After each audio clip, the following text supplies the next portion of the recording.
Boa noite, internet espectadores do Discutindo Atualidades.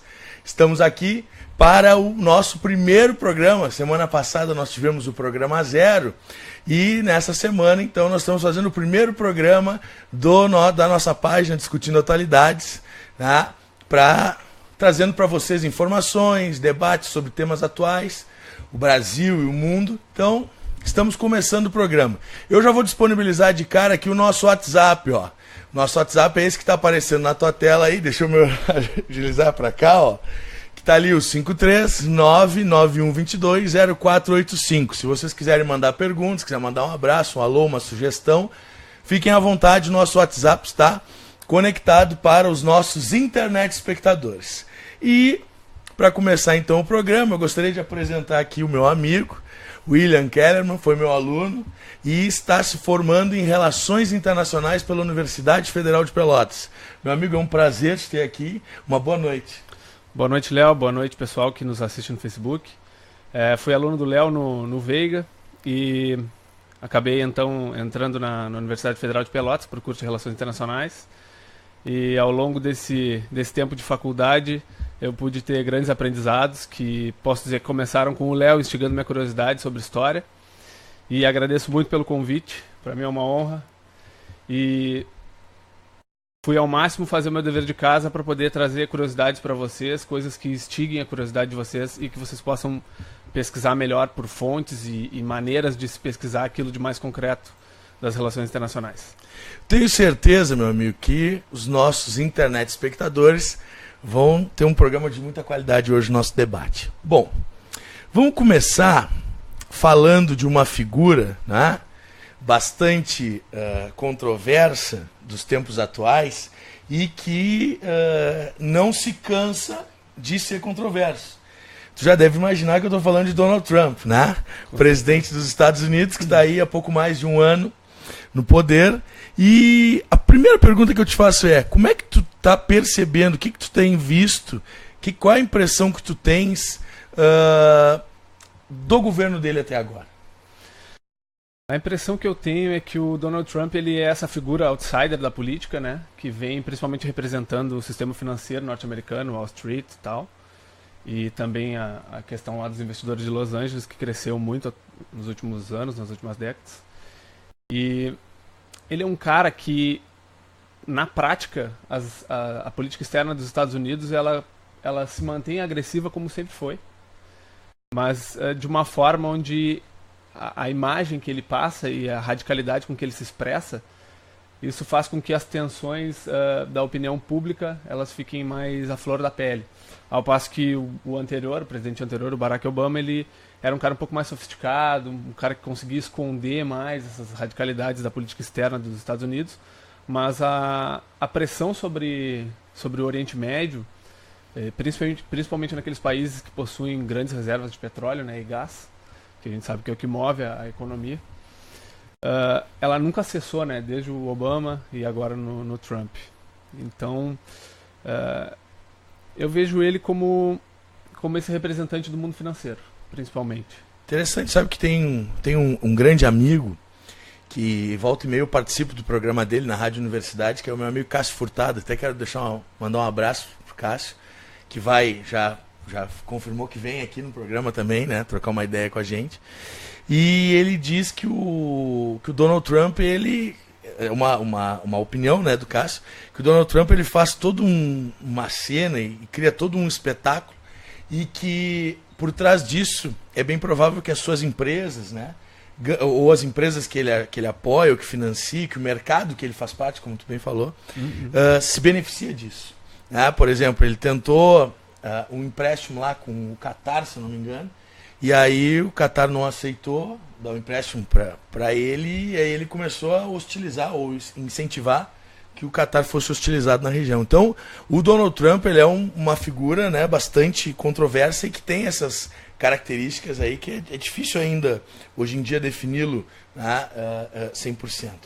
Bom, em relação à declaração famosa dele, recente, em que ele disse que Jerusalém, ele reconhecia Jerusalém como a capital como a capital de de Israel.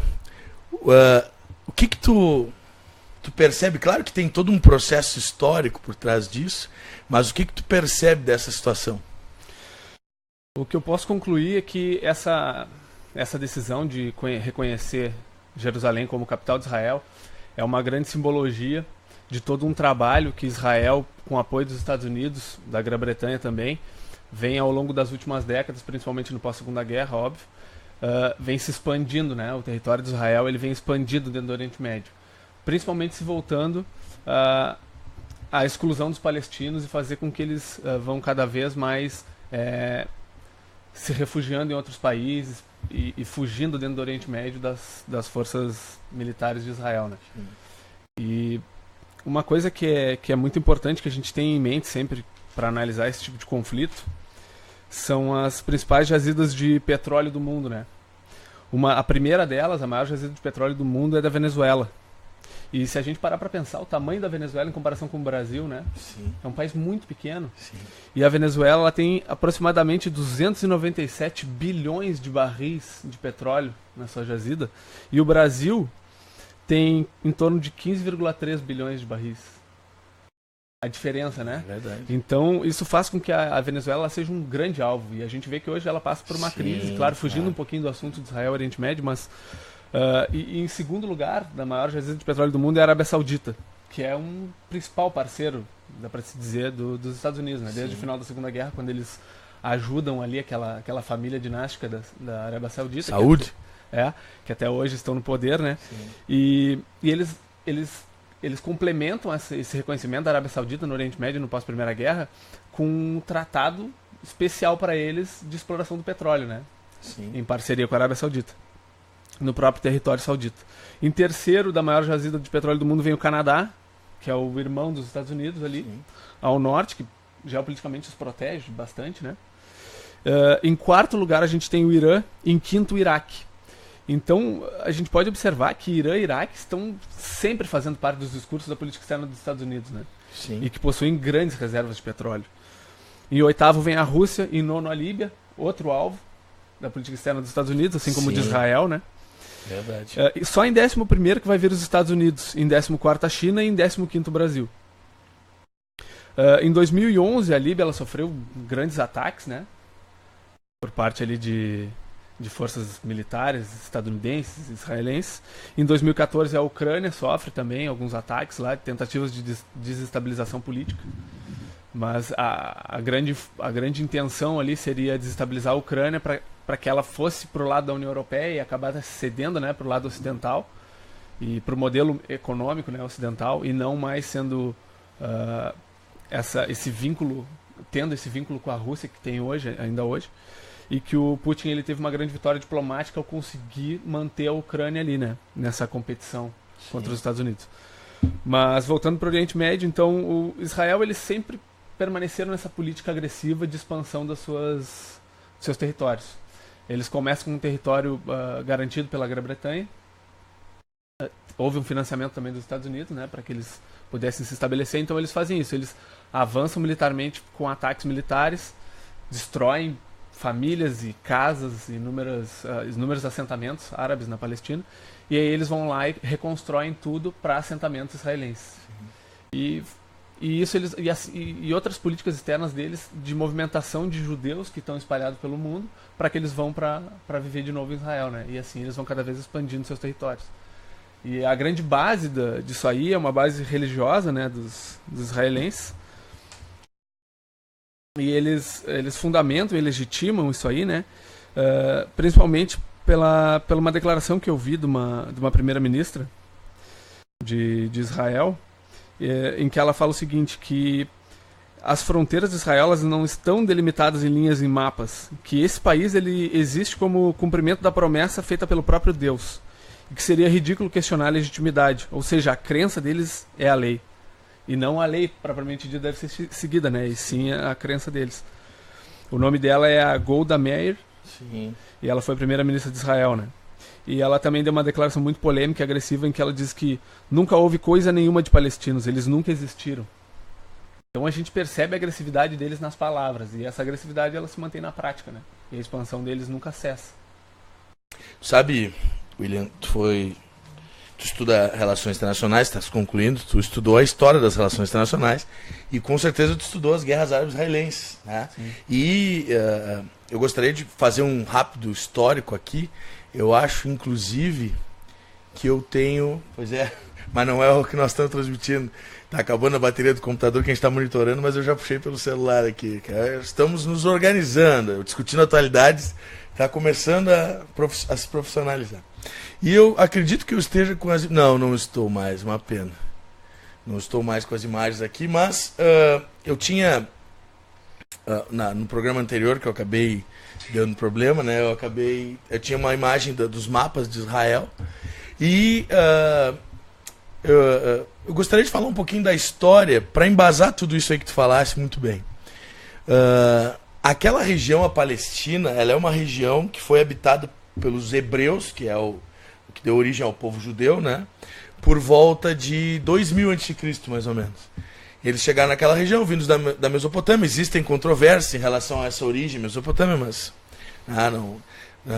geralmente é aceito. E quando eles chegaram lá, estabeleceram tal, durante um período, a região não estava indo lá muito bem, por conta de problemas climáticos e más colheitas. Eles acabaram indo para o Egito, foram escravizados no Egito pelos egípcios lá, fugiram, de volta, retornaram, e assim nós temos um longo processo, né, dos hebreus, até que eles acabaram sendo expulsos daquela região pelos romanos.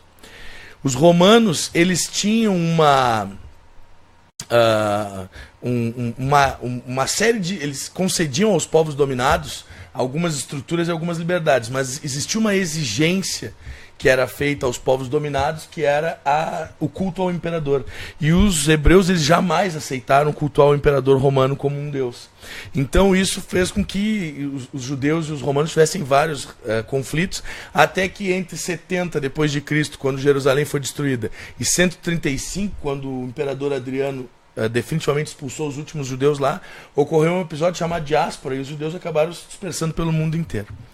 No século VII, nos anos 600, depois de Cristo, os árabes chegaram naquela região. E aí, por ocupar a Palestina, acabaram recebendo o termo palestinos.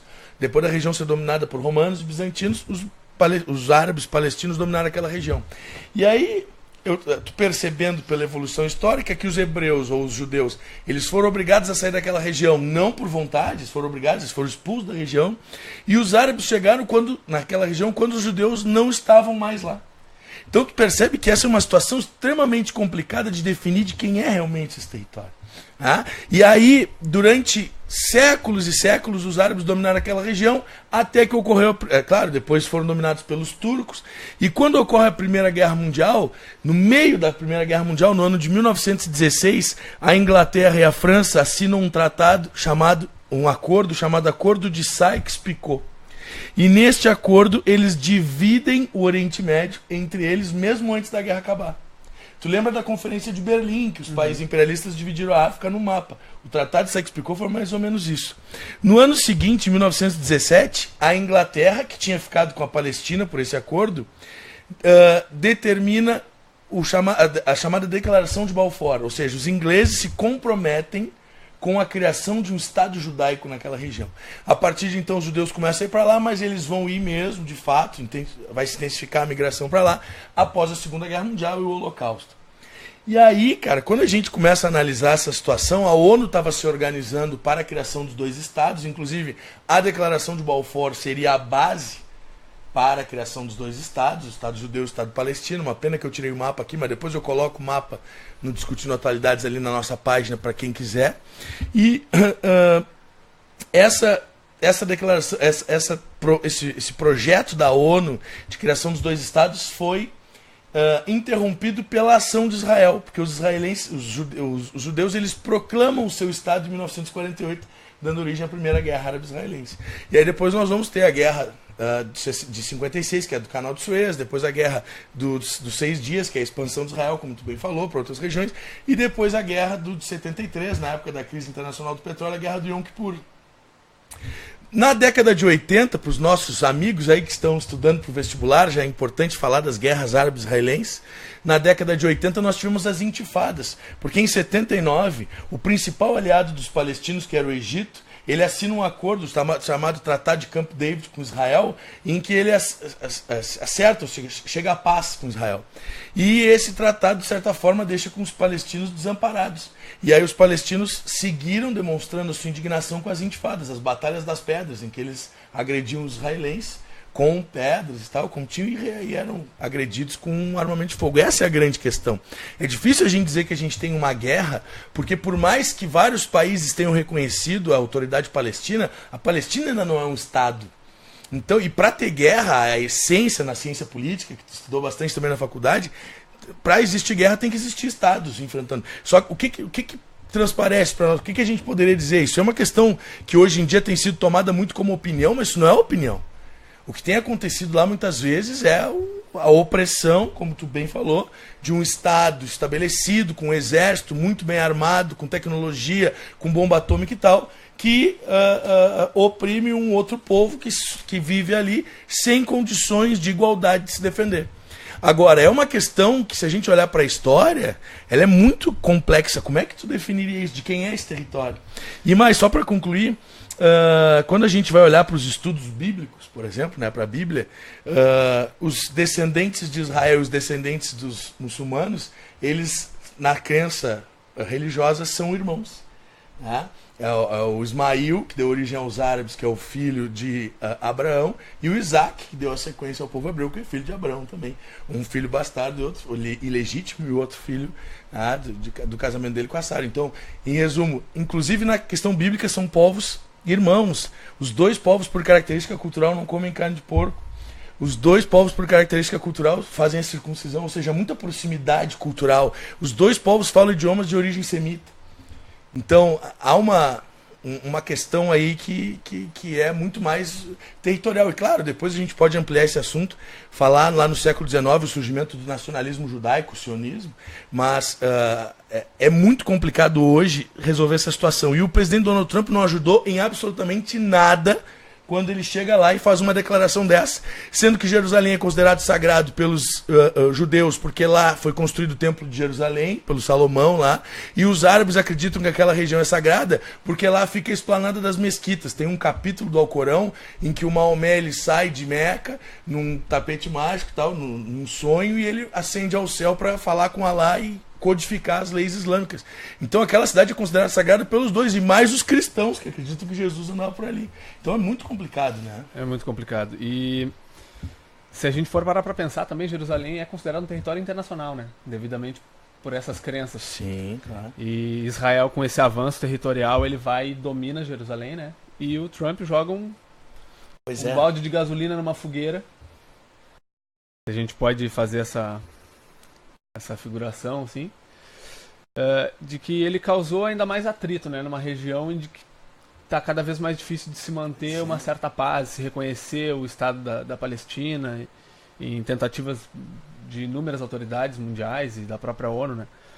E uma coisa que é muito importante a gente ressaltar é que lá pelos anos 2000, foi encontrado, né, na faixa de Gaza, ali bem no mar Mediterrâneo, ali, né, um pedacinho do mar, foi descoberta uma enorme reserva de gás natural. E essa reserva estava estimada em 1,4 trilhões de metros cúbicos de gás. E tinha sido avaliada em aproximadamente 4 bilhões de dólares. E aí, logo que isso aconteceu, a autoridade palestina ela correu atrás de alguns tratados comerciais para que pudesse, então, explorar e comercializar esse gás natural. E a partir daí teria dinheiro, né, para se estruturar, para melhorar as construções e tal. E foi exatamente nesse momento que Israel contestou a presença palestina naquela região, e a gente tem todo o conflito da faixa de Gaza que se arrastou por muito tempo e que hoje está sob domínio israelense. Sim. A faixa de Gaza é uma região muito complicada. Na verdade, dos palestinos, a autoridade ali é o Hamas, né? Exato. E essa é uma região bastante complicada, porque volta e meia existem conflitos, né, entre israelenses e os palestinos naquela volta ali, atirando, né, o Hamas atira os foguetes, Israel responde com um fogo desproporcional. Tu vai lembrar que em 2014 nós tivemos uma escola e um hospital, né, que foram atingidos pelos ataques. Mas isso é uma questão... Eu quero te fazer uma pergunta. não sei como é que tu tem analisado. O pessoal pode nos mandar mensagem pelo WhatsApp ali. Tá? O nosso WhatsApp 53991220485. Nós estamos aqui com em torno de 15 a 20 internet espectadores. Isso nós vamos avançando, né, com o tempo. O pessoal vai nos conhecendo. Né? Hoje nós já temos um público maior do que na semana passada. E depois esse vídeo se replica. Porque quem quiser assistir esse vídeo depois, ele vai ficar gravado no Face aí. Ad eternum. Bom, queria te fazer uma pergunta. Eu sei que tu é gremista. Tu acha que a nossa política aqui no Brasil está muito granalizada? Porque qualquer coisa que a gente fale hoje vira... isso é coisa de esquerda ou isso é coisa de direita. Por exemplo, quer ver uma coisa? Nós estávamos falando de palestinos e israelenses, tá? Aí, se alguém achou que eu estava defendendo os palestinos ou que tu estavas defendendo os palestinos, eles vão dizer que a gente estava fazendo isso porque é de esquerda. E se nós estivéssemos falando bem dos israelenses, eles vão dizer que esses caras são de direita também. Pró-americano. Então, eu queria ver se tu percebe assim da mesma forma que eu percebo, porque hoje em dia, quer ver uma coisa? Nós vamos falar daqui a pouco da Venezuela. E aí a gente vai nós vamos passar aqui as informações que nós temos sobre a Venezuela. A Venezuela está numa situação bastante complicada, precária, a população lá não tem produtos para comprar, tem gente passando fome mesmo, estão fugindo de lá, tem muitos chegando aqui no Brasil. Só que existem coisas positivas na Venezuela. E aí fica uma situação complicada, porque se nós falamos alguma coisa que a princípio parece que é bem da Venezuela, já vão nos mandar para lá. Vão dizer, vai para Venezuela, tá defendendo o ditador. É isso mesmo. Ou se nós falamos mal, hoje em dia as informações, pessoal, devem ser preservadas. Nós aqui não estamos dando opiniões pessoais, por mais que nós tenhamos, e elas podem estar implícitas junto, mas nós estamos trabalhando com informações, nós somos estudiosos dos assuntos que nós falamos. Então eu queria agora uma opinião tua sobre a política em si no Brasil. Se tu acha que ela está muito granalizada, muito maniqueísta, assim, ou tu é de direita ou tu é de esquerda, e se isso acaba interferindo no conhecimento e no debate sobre os assuntos relevantes como esse que nós estamos falando aqui. Claro, a nossa política ela está bem polarizada, né? Se tu faz um post no Facebook onde tu critica um governo Lula, por exemplo, tu é para Bolsonaro. Se tu criticou o Bolsonaro, tu é de esquerda, Lulista. Tu é um petralha, um esquerdopata. Então, eu não sou obrigado a concordar com tudo, né, Léo? Nenhum de nós é. Com certeza. E ao passo que a gente vai estudando e a gente vai adquirindo conhecimento, descobrindo detalhes e fontes em que a gente pode confiar naquele conhecimento, a gente vai mudando um pouco a opinião. E eu acho que a pessoa ela tem que estar sempre aberta a mudar a sua opinião, a ouvir argumentos. E se não tem certeza de um contra-argumento, tem que pesquisar, tem que descobrir para conseguir se posicionar. Eu demoro muitas vezes para me posicionar sobre um determinado assunto. Mas é normal, para pegar informações. É normal, claro. Né? E a gente vai analisando aos poucos, né, as coisas. Infelizmente, a gente não tem grandes esperanças para o futuro do Brasil em relação à política, né?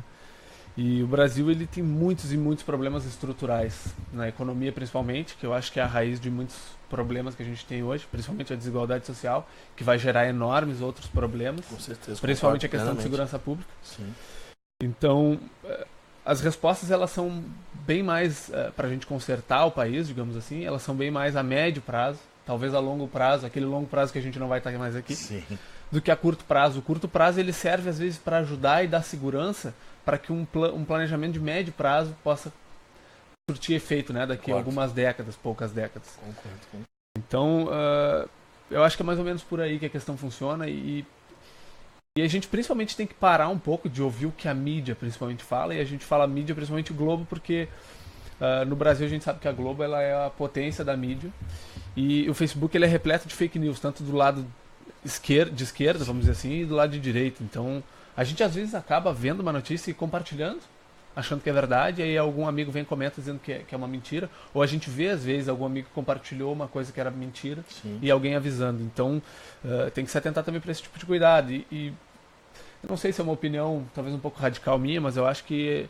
a gente tem muita preguiça, nós como povo brasileiro, de estudar, né? De pegar isso aí eu assino embaixo, tá falando, eu concordo plenamente, é impressionante. E eu me coloco nessa caixinha dos preguiçosos. Eu fui durante muito tempo preguiçoso, assim. Eu demorei muito para amadurecer as minhas ideias, para ir atrás, para pesquisar. E eu sou um cara muito chato, assim. Quando eu boto uma coisa na cabeça, eu vou a fundo, sabe? Eu pesquiso até eu descobrir.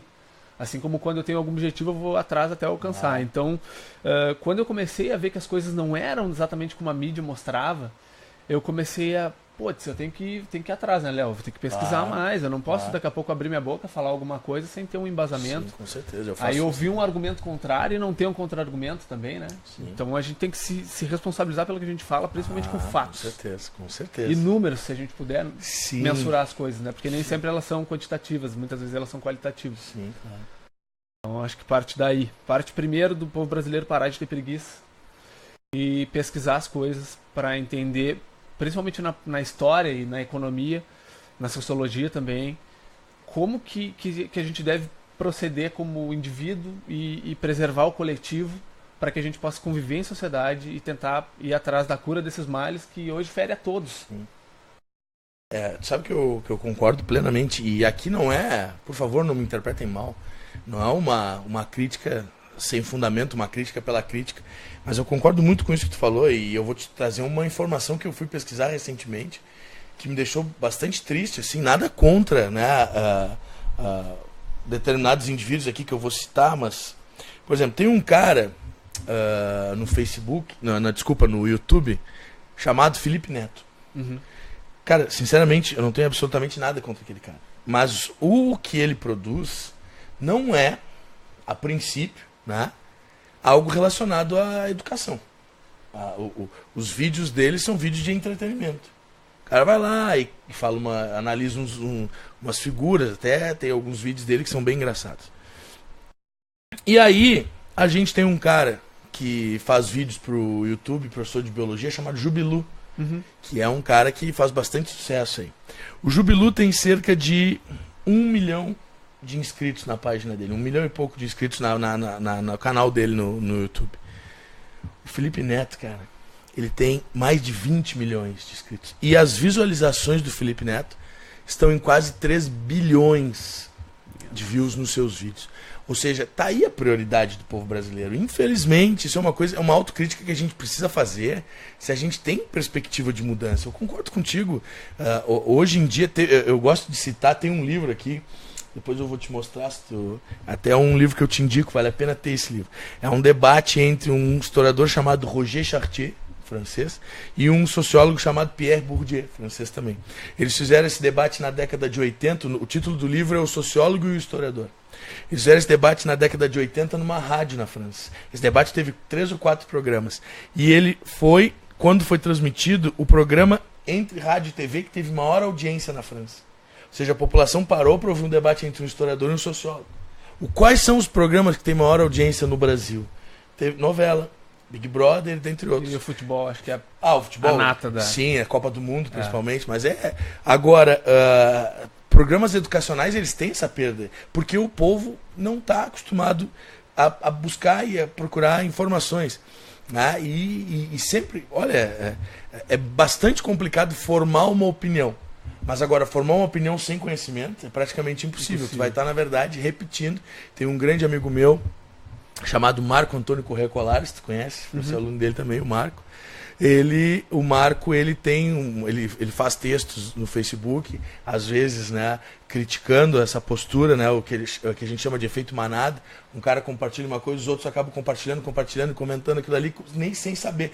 Esses dias tinha um vídeo de um cara falando de terno sobre a necessidade de uma ação mais enérgica contra a corrupção no Brasil.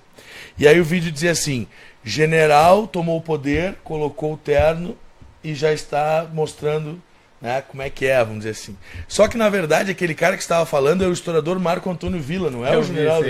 E aí a população, os caras compartilhavam aquele vídeo como se ele fosse o general que assumiu lá a intervenção no Rio de Janeiro. Isso é total desconhecimento. Então, cara, é passar vergonha, né? Transmitir uma situação como essa. Mas concordo contigo, cara. Acho que falta muito, né, para leitura, muita informação para nós aqui, infelizmente. Mas eu acho que aos poucos, né, com melhorias que nós tivemos em alguns anos aí em questões educacionais, talvez, né? Mas é difícil, eu concordo contigo que é difícil. E uma coisa bem interessante também, Léo, é que essa questão de direita e esquerda, que surge na França, né, na Revolução Francesa, Sim, isso mesmo.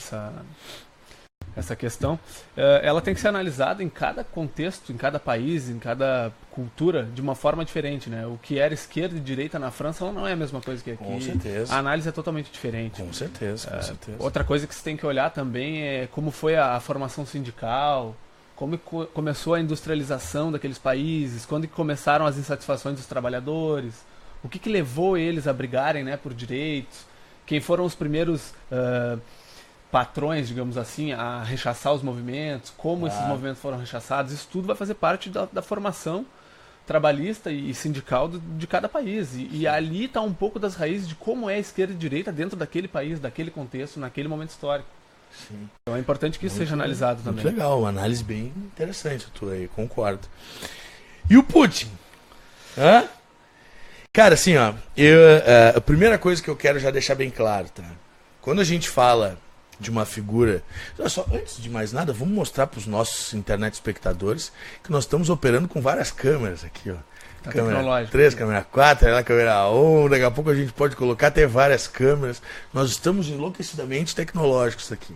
Vamos voltar com o nosso WhatsApp, o pessoal não está mandando muita mensagem, mas nós estamos aqui à disposição. Então, assim, ó, como nós acabamos de falar,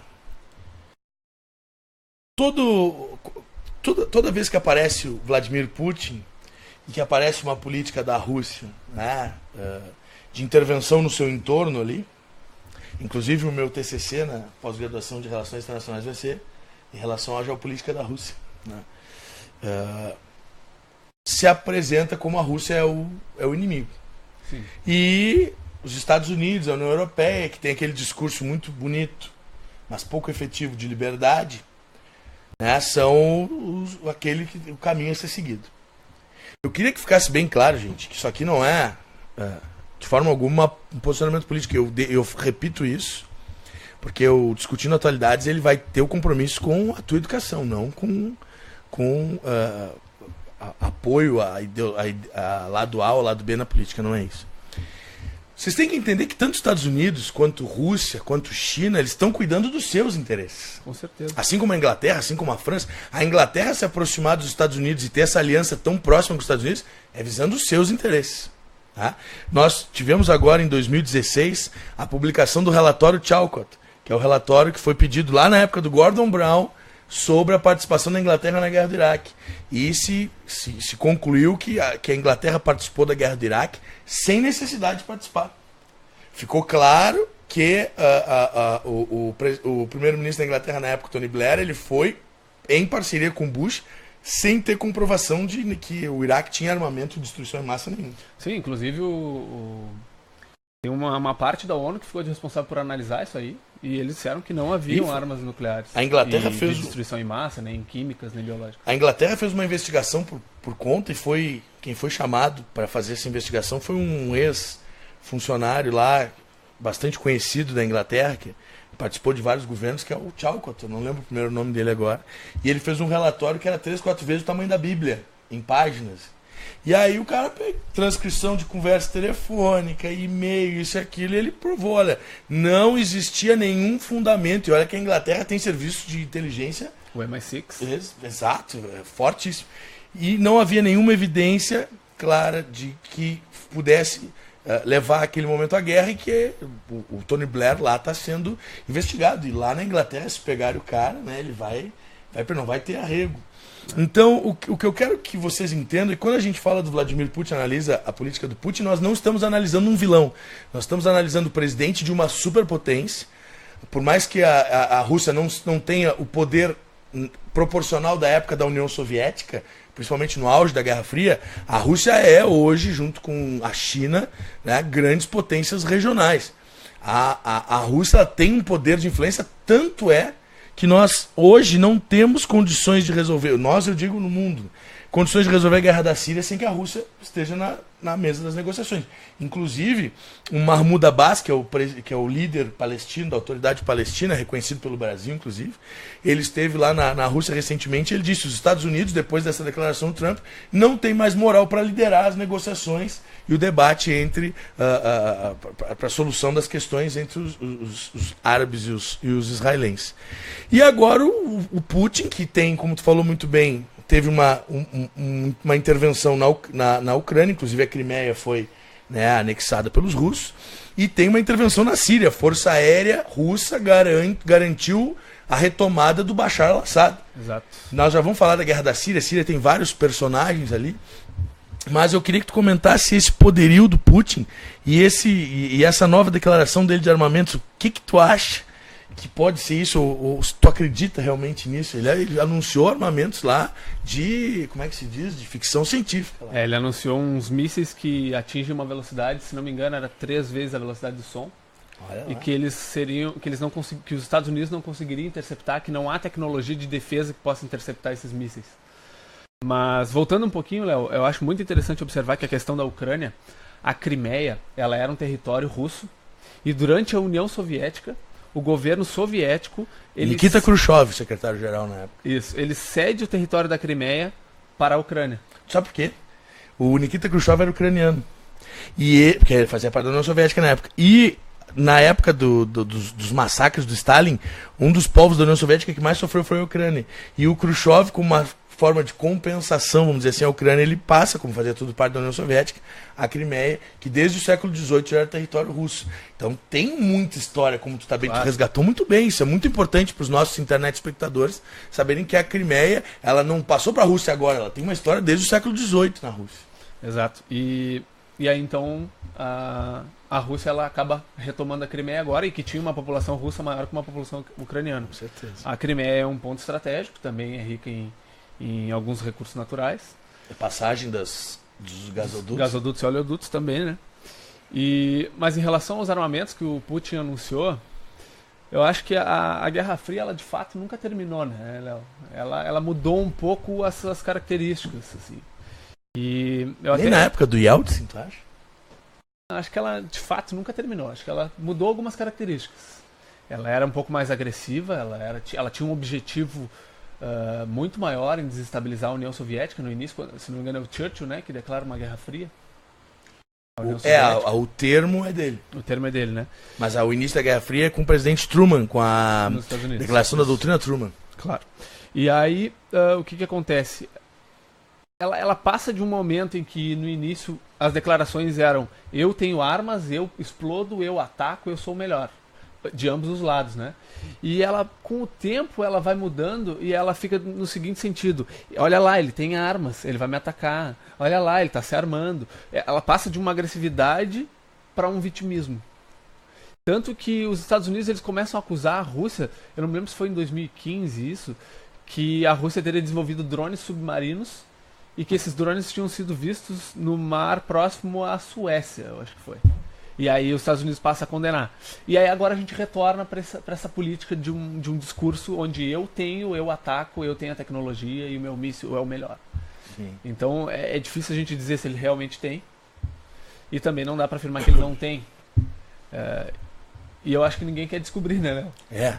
Sabe que a minha visão, ela é parecida e é um pouquinho diferente em determinados pontos da tua. Porque assim, quando acaba a Guerra Fria, né, que o Gorbachev é sequestrado e o Boris Yeltsin lá na Rússia libera ele, acaba, né, com a União Soviética e tal, depois vai ser feito o acordo aquele de Minsk, que vai formar ali a Comunidade de Estados Independentes, que vai crescer muito mais depois do que no início. Quando acontece aquilo, a Rússia começa a ser governada por um cara que tem uma tendência neoliberal, que é o Boris Yeltsin. E o Boris Yeltsin, ele vai promover uma abertura na Rússia, privatizações e tal, e isso vai levar aquele caos de 1998 da crise russa, que é logo depois da crise asiática, da queda das moedas lá dos tigres asiáticos. E é a partir dali que o Putin retoma. Sabe que durante esse período, né, que parecia com o final da Guerra Fria que nós teríamos não mais uma bipolarização, mas uma unipolarização, que os Estados Unidos, como grande potência, ele acabou se caracterizando pela formação dos blocos regionais, né, de países mais próximos tentando se aproximar, com o objetivo de tentar evitar que os Estados Unidos fizessem o que eles sempre queriam fazer, que é transformar o mundo à sua imagem e semelhança com vantagem para eles. Claro. Ou seja, eles vão dizer assim, faz aqui a minha cartilha, o que eu estou te dizendo para tu fazer, mas não faz o que eu faço, porque tu não tem bala na agulha para fazer. E eles se colocam como a polícia do mundo, né? Ah, sim. Eles são responsáveis por prezar pela segurança no mundo. Com certeza. Então com certeza. tudo acontece com o aval deles ou não acontece com o veto deles. E aí, na minha opinião, o Putin, indignado com essa situação, lá na Rússia, né? Ele era um cara que vinha da KGB, né? uma influência no partido comunista da União Soviética. Ele vem com essa proposta de retomar a grandiosidade da Rússia, e eu vejo como uma retomada da Guerra Fria, né? Porque nesse intermédio, aí, nesse período entre o final da Guerra Fria e a retomada de uma nova Guerra Fria, que a gente poderia dizer hoje que ela está mais para quente do que fria, né? Nós temos o terrorismo. O terrorismo foi muito forte no final da década de 90 e no início dos anos 2000, até agora com o Estado Islâmico, aumentou, mas o atentado lá de 2001, né, ele acabou tirando um pouco o foco desse inimigo russo e tal. E deixou um inimigo sem rosto. Exato. Onde eles podem atuar no cenário inteiro. Onde quiserem. Então, essa é a minha interpretação. A minha interpretação é que agora existe um outro país que disse, na minha volta não. A Rússia permitiu muito, porque os Estados Unidos estavam atuando para o mundo inteiro, mas não estava atingindo exatamente os países da volta. Agora os Estados Unidos estão tentando praticamente expulsar a Rússia do Oriente Médio. Por que os Estados Unidos têm tanto interesse em derrubar o Bashar al-Assad? Porque o Bashar al-Assad é aliado da Rússia, e por isso a Rússia mantém uma base naval lá chamada Tartus. Essa base, a Rússia tem marinha no Mediterrâneo por causa dessa base. A Rússia tem marinha no Mar Negro por causa da base de Sevastopol na Crimeia. A Rússia tem marinha lá no mar do Japão, lá na Vladivostok, porque a Rússia tem muito pouca saída para o mar. O norte da Rússia é todo banhado pelo Oceano Ártico, mas lá é congelado, é difícil da atuação.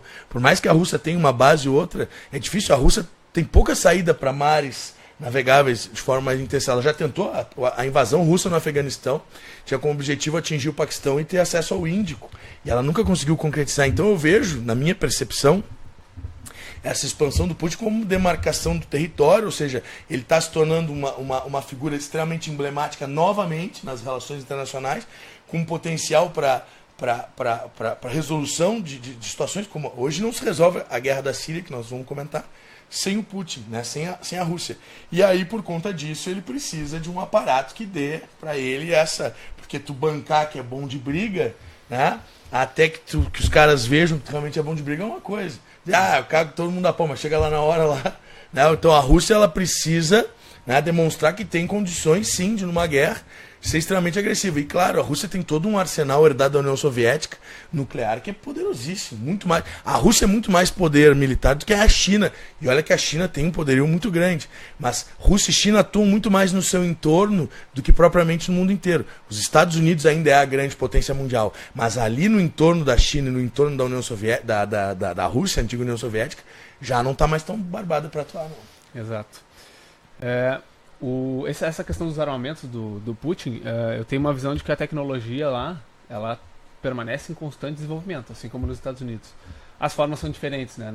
Na Rússia tu vai ter o Estado sempre, né, perseguindo essas tecnologias e bancando esses desenvolvimentos de pesquisa.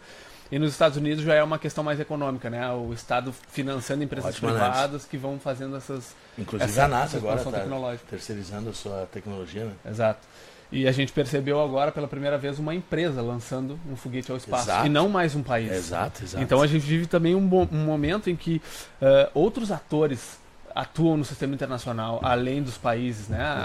A coisa ela andou para um lado neoliberal, onde tu tem bancos agindo, tu tem mineradoras, tu tem petroleiras e inúmeras empresas poderosíssimas.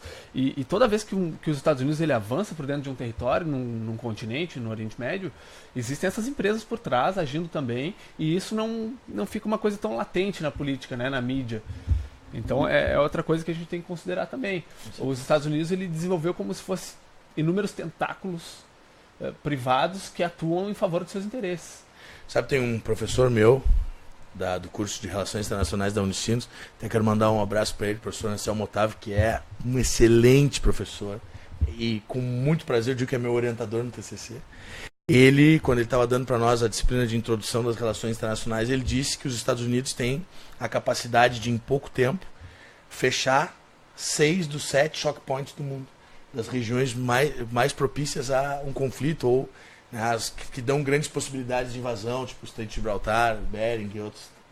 E os Estados Unidos em pouco tempo, então ele ainda é a grande potência mundial. Com certeza. Mas hoje ele encontra reação nessas regiões, principalmente na Rússia e no entorno da China. E a China está se expandindo, cara. Tá. A China é o país que mais investe na África atualmente. América Latina. Se tornou o maior parceiro do Brasil. Sim, tem um colega meu, Daniel Campos, inclusive esses dias ele indicou um texto para nós aqui do Discutindo Atualidades, que o TCC dele é sobre a expansão da China para cá, para a América Latina. Uhum.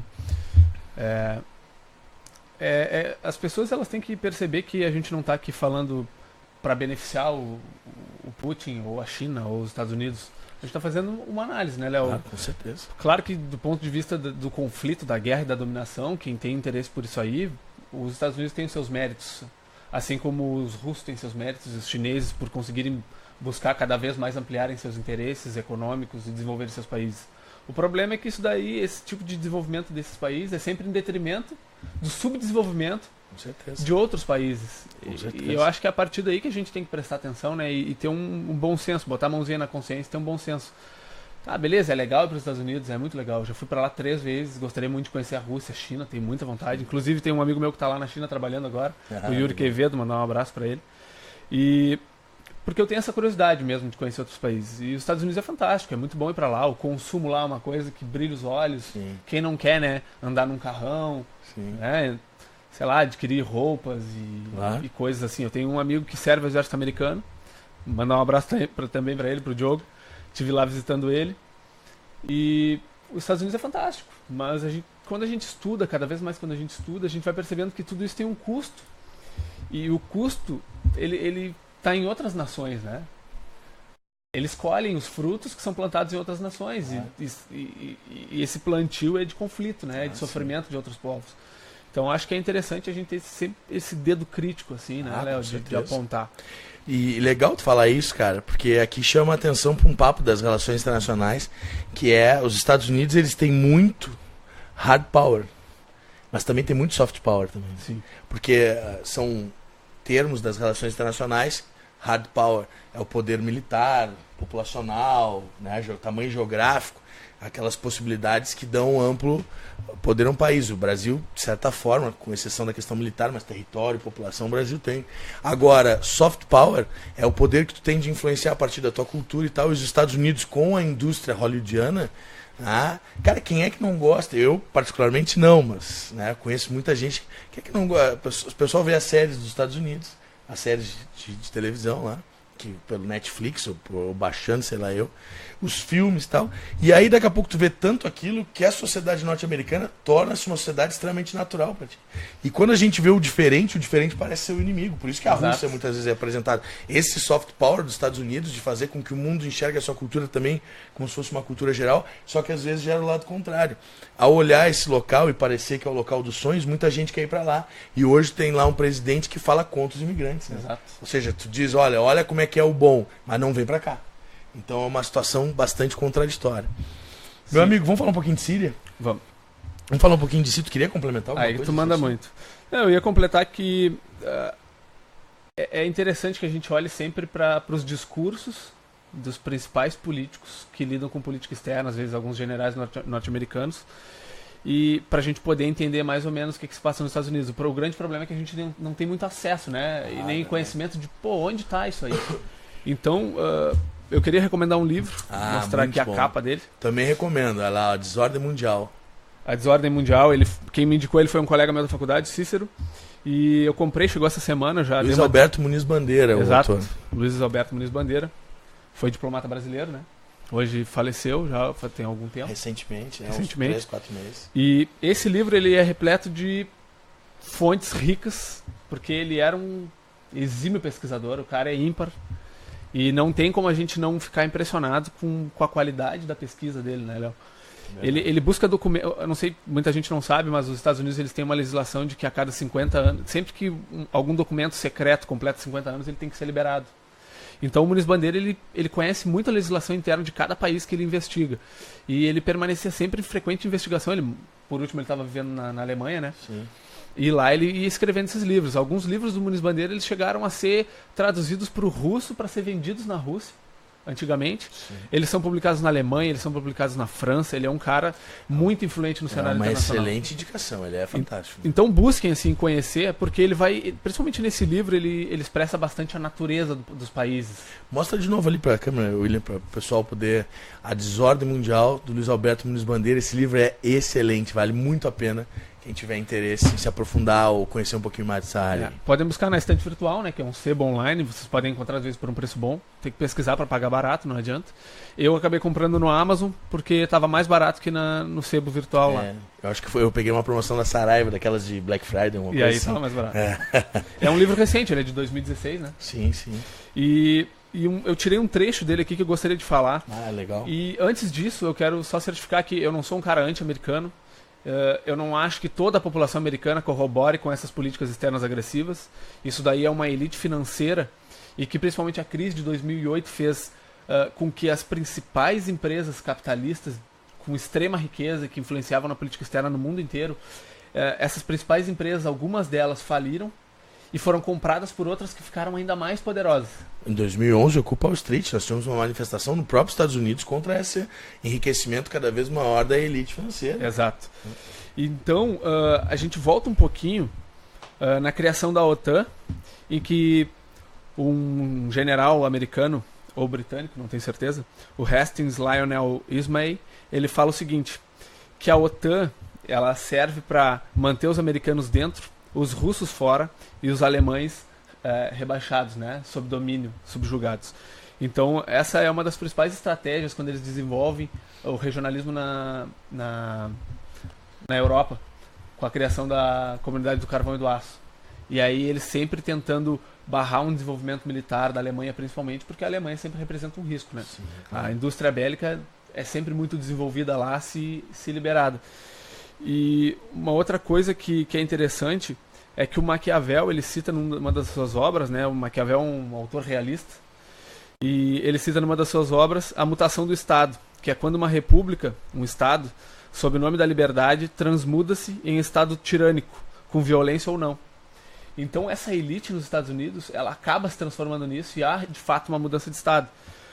E houve um episódio, antes da Segunda Guerra Mundial, durante o desenvolvimento do nazismo na Alemanha, em que essas grandes empresas, que algumas acabaram falindo em 2008, outras ficaram mais poderosas ainda, todas essas empresas participavam muito do desenvolvimento nazista. Eles financiavam o Hitler desde o início. Siemens, Volkswagen, muitas empresas. Mercedes. Messerschmitt é motor Mercedes, né? Sim, e inclusive eu lembrei agora, a neutralidade da Suíça era uma máscara. A Suíça era responsável por fazer os trâmites financeiros entre a Alemanha e os Estados Unidos. E o Hitler, num certo momento, ele fechou a torneira. Ele não deixou mais o dinheiro dessas empresas americanas saírem da Alemanha, né? Porque foi quando ele começou a ver que tinha algum risco desses caras tirarem o dinheiro da Alemanha e levarem para os Estados Unidos. Então, esses caras eles são responsáveis por muito financiamento nazista, por desenvolvimento de práticas antissemitas. E o grande paradoxo e a ironia é que muitos dos donos dessas empresas são israelenses, ou de origem judaica. Então isso gera uma complexidade, sabe, de análise, um paradoxo muito grande. E para quem não sabe, nos Estados Unidos também houveram tentativas de tomada de poder, de golpes de Estado.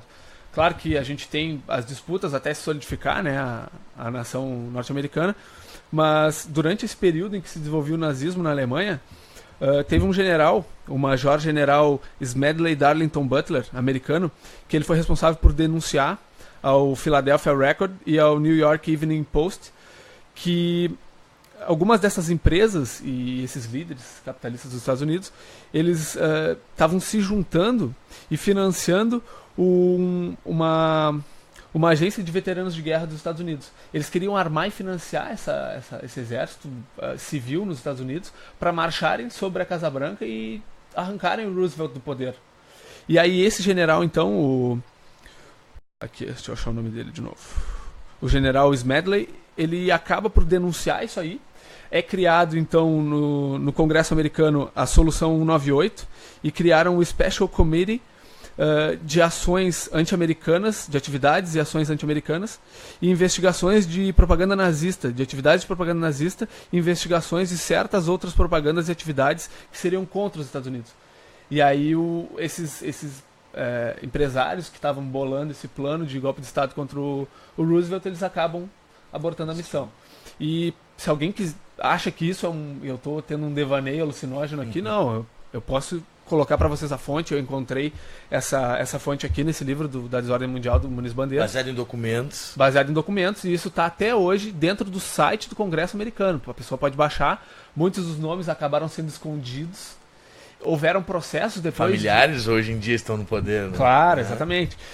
A Prescott Bush, ela era uma empresa do bisavô ou do avô do George W. Bush. Então, houveram processos durante o governo do Bush de 2 judeus que foram usados, que tiveram sua mão de obra explorada num campo de concentração. Eles processaram o governo americano por causa de ligações de empresas que tiveram lucratividade com essa mão de obra. Empresas americanas que tiveram lucratividade com essa mão de obra num campo de concentração durante a Segunda Guerra. Então houve um processo gigantesco no qual a juíza acabou dando um ganho de causa para os Estados Unidos. Aqui no livro vocês vão poder ver com mais detalhes. E a ironia disso é que depois ela acaba sendo promovida, né? Lembra do Tropa de Elite? Cair, mas cair pra cima. Cair, mas cair pra cima. Então, só pra reafirmar, eu não sou anti-americano, eu não sou anti-russo, claro. Eu faço uma análise desses conflitos. Trouxe todo o embasamento de fonte, um grande autor, que tu não tá usando a autoridade do nome dele pra falar, ele é baseado em fontes, em documentos também. E é muito importante essa tua fala, William, porque assim, quando a gente começa a analisar a nossa situação aqui no Brasil, né, e a gente fala que realmente, né, a gente olha para a política atual e não vê uma esperança, a gente para pensar um pouco e se dá conta de que a história do Brasil, ela tem muito disso. Eu até gostaria de ver se eu acho aqui um livro aqui. Deixa eu, com licença, pegar na minha biblioteca. Esse é um livro que eu queria indicar, que esses dias tem um grande amigo meu, que tu conhece também, provavelmente foi teu professor, que é o Fábio Duval. Uhum. É meu professor ainda. É meu professor ainda. Doutor, Fábio Duval é meu amigão, doutor em Relações Internacionais pela UNB, é uma fera, sabe muito, admiro muito ele, sou fã dele. E esses dias, num debate no Facebook, ele indicou para uma pessoa que comentou a postagem dele esse livro aqui, eu indico também. Os Donos do Poder, do Raimundo Faoro. Tá? Esse livro aqui não dá para ver, mas esse livro aqui, do Raimundo Faoro, ele faz uma trajetória da história do Brasil, né, de quem comanda o país. E aí tu vai ver, meu amigo, que o Brasil, ele, desde a época do período colonial, na época do Império, na época da República, isso aqui não é um discurso de, tá no livro, é a verdade absoluta. Esse cara aqui se baseou em várias pesquisas, e eu mesmo, recentemente, no meu TCC de Ciência Política, eu pesquisei outras fontes, usei, obviamente, o trabalho do Raimundo Faoro, e a gente vê que o Brasil saiu da mão de um grupo e passou para o outro, ou de um grupo com poucos traumas de transição, geralmente elites que entravam, ou uma desbancava a outra, mas que nós nunca tivemos, de fato, na história do Brasil, uma grande consulta ou participação da população no processo político. A nossa Constituição de 1988 ela é muito exaltada como uma Constituição democrática, com garantia de direitos, e realmente ela tem muitos méritos. Mas o processo de debate da nossa Constituição ela foi muito mais político do que popular. Nós tivemos cerca de 580 ou 570, agora não lembro exatamente, constituintes, 70 e poucos senadores e o restante de deputados, e esses constituintes, eles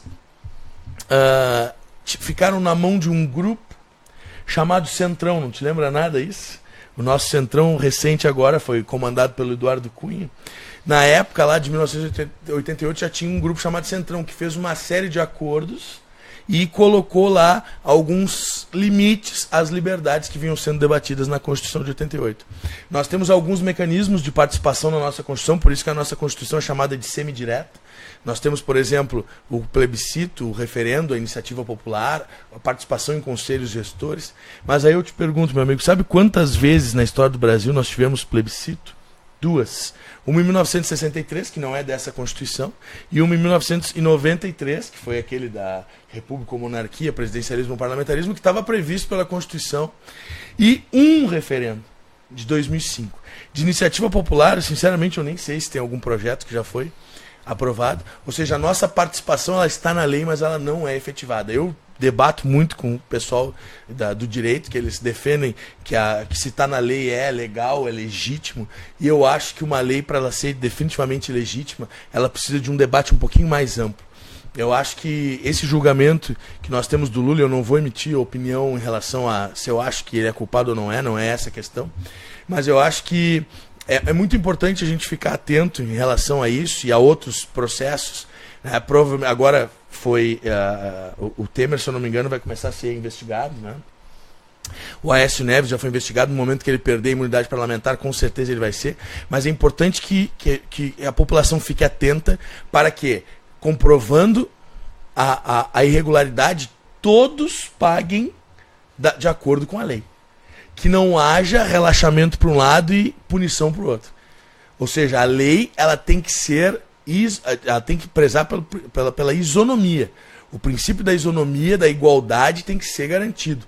A lei não pode ser, como foi sempre na história do Brasil, bater no Chico e não bater no Francisco. A lei vale para um, ela tem que valer para todo mundo. Então eu acho que se comprovarem realmente, se ficar decidido lá no Supremo agora que o Lula foi culpado, ele tem que ser condenado, assim como tem que ser condenado todos os outros no momento que perderem suas imunidades.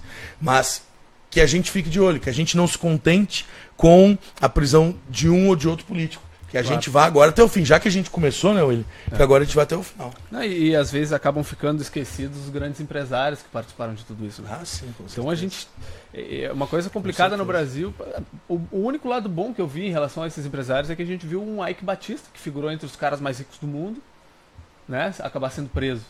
Então isso eu acho um avanço para a lei brasileira. Com certeza. O próprio um presidente está sendo investigado é um avanço, porque se chinelhou tem que ir mesmo. E agora tinham que investigar os outros que passaram. Eu sei que tem, a lei tem tempo e prescreve, mas eu acho que tinha que se investigar, pelo menos para que a população ficasse sabendo. Uma nova comissão da verdade aí. Com certeza.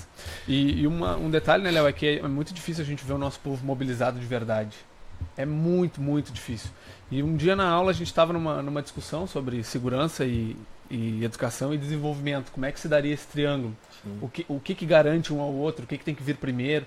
E aí a gente chegou a uma conclusão lá na aula. Eu tive uma ideia, assim, que, claro, ela necessita de uma análise teórica muito grande para que seja talvez comprovada, que haja um nexo nisso. Mas eu enxerguei a democracia da seguinte maneira, onde nós temos os três poderes e que eles devem meio que se igualar ali nas suas definições institucionais, e de modo que não haja conluio, de modo que não haja tudo que a gente vê acontecer no Brasil. Toda essa corrupção entre os três poderes, né? E uma mão lavando a outra, aumento para um, aumento para outro. Essa grana que o judiciário recebe, esse auxílio moradia, que é maior do que o salário de 90% da população brasileira, só o auxílio moradia. Ou seja, aproximadamente 90% da população brasileira ganha igualmente os R$ 4.500 em média, ou menos. Quase 90%, Léo. Isso é um abuso, é um imenso tapa na cara da sociedade. Fora os políticos, que também ganham uma grana louca. Deixa eu mostrar de novo por quê, ó. Por causa disso, cara. Quem é que manda? Quem é que faz? Quem é que aprova? Quem é que determina? Quem é que, quando faz greve, para o país, e os outros todos, tem uma classe aí que faz greve, e eu me incluo nela, mas não é que eu defenda, que eu acho que a greve é uma solução, ou que não é isso, mas quando o professor faz greve, agora, tem alguns setores que, quando eles se mobilizam, e também porque são setores de grupos, né, de Receita Federal, Correios, eles conseguem ter um poder de causar alguma coisa na greve. E o professor é deixado de lado. Quem que sai prejudicado? O próprio professor e o aluno. E a instituição federal como um todo, que vai cada vez mais sendo sucateada e desmoralizada. Mas, só para que fique claro, eu acho que toda a classe, o setor tem total direito de decidir e optar por uma greve. Eu não estou dizendo aqui que quem faz greve é menos inteligente ou mais inteligente que outro. Eu só acho que, infelizmente, num país que não valoriza tanto a educação, uma greve de professores não é vista como um problema. Exato. Não atinge tanto, não abala tanto. Eles deveria. Não conseguem ter vergonha na cara, né, Léo? De outros países, outras nações olharem para o Brasil, olha, tá tendo uma greve nacional de professores de universidade. Como é que eu sempre apoiei greves e acho que os professores universitários, quando acham que tem isso, tem que fazer. Eu gostaria que a população desse mais valor para isso. E que tivesse vergonha disso. Claro. Tivesse vergonha do sucateamento que estão nas universidades. E como é que um Chile e uma Alemanha, que olham para cá e acabaram de... O Chile acabou de tornar um pouco mais públicas suas universidades, ainda não são na totalidade, né? Mas elas já avançaram muito para se tornarem todas públicas. E a Alemanha tem todas as universidades públicas. Sim. E aí vem gente dizendo, não, tinha que ser igual aos Estados Unidos, tudo privado. Não quer dizer, entende? Isso depende da natureza sociológica dos povos, né? Sim, claro. Também. E uma outra coisa que eu tive essa luz na aula no dia do debate é que, a gente tem esses 3 poderes para se equilibrarem dentro da sociedade, dentro de uma democracia, mas qual é a força motriz? Claro, algum teórico provavelmente já falou isso que eu vou falar, mas até se alguém aí souber, pode me indicar para eu poder ler e entender melhor. Mas quem é que pressiona esses 3 poderes para que eles se equilibrem de fato, né? Sem a ação do povo não tem como. Eles vão entrar em conluio de uma maneira ou de outra. Isso vai acontecer. Eu vou te indicar um autor que tu conhece e que eu trabalhei com ele na minha pós-graduação em filosofia e trabalhei com ele na minha pós-graduação em ciência política, porque eu concluí em 2016 uma pós-graduação em filosofia, agora, no início de 2018, eu concluí uma em ciência política.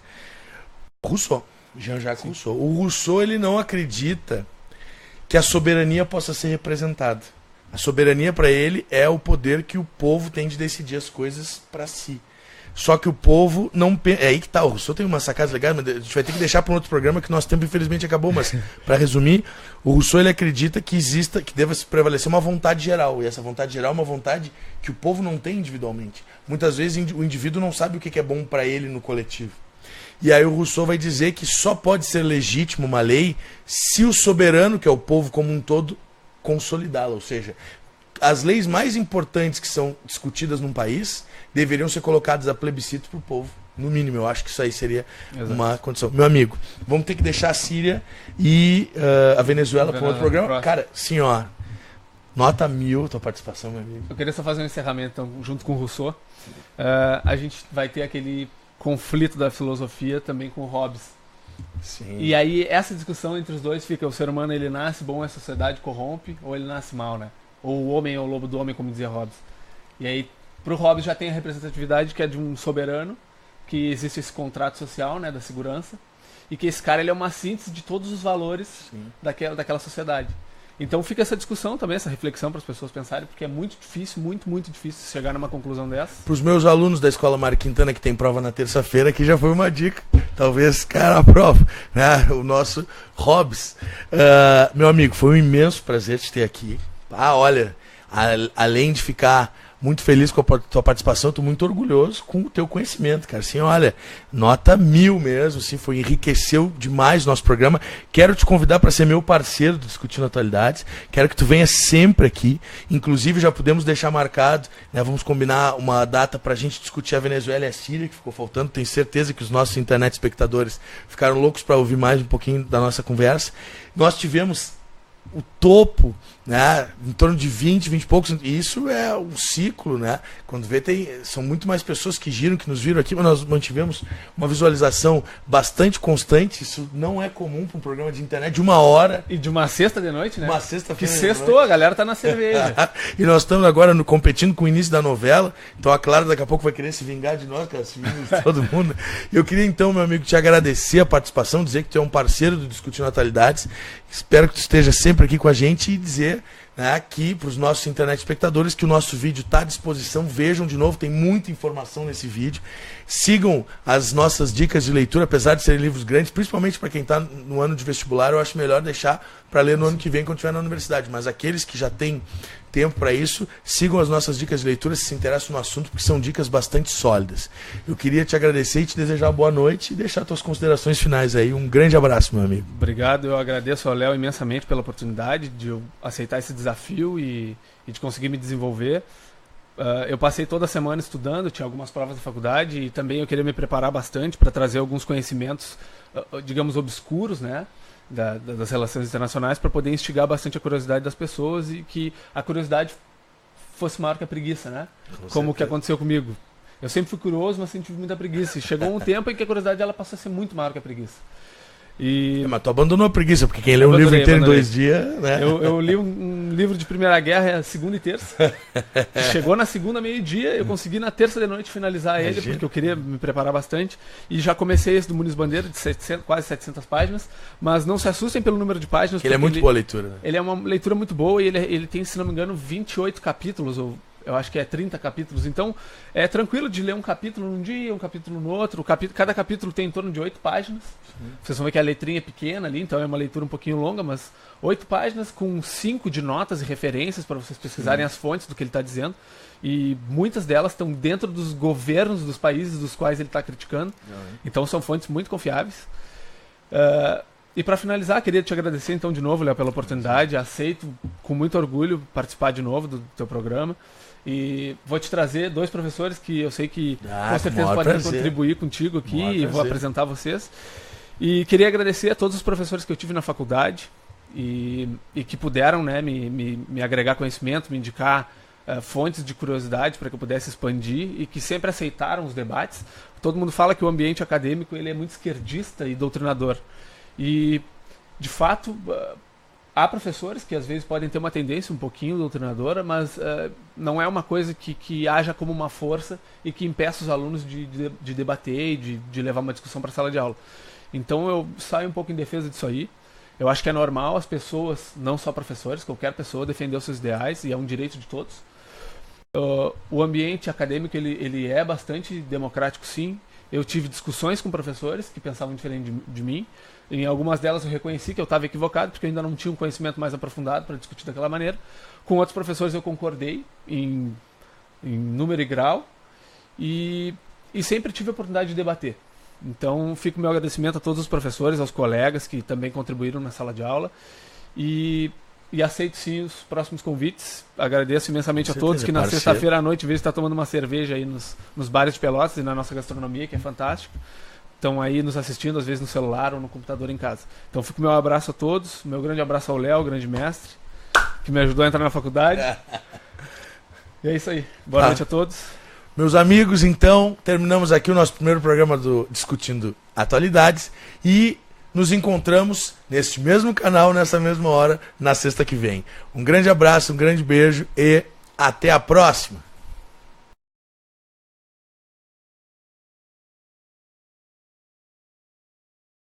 Deixa eu terminar ali.